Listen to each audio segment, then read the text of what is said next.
transportation in Korean. Let's learn together. 6 muna sa ngayon, okay?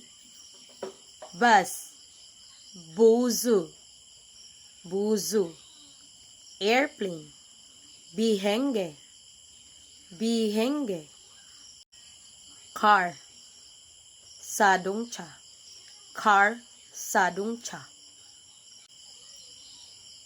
Train, kicha, kicha. Subway, chihatul, chihatul. Motorcycle, otsubai, otsubai. Okay? Yan lang muna sa ngayon. Next video, kadugtong nito, okay? So, follow for more para palagi kang update. At saka, pwede mo naman tong ulit-ulitin na panoorin hanggang sa masanay ka na. Okay? Annyeong higaseyo!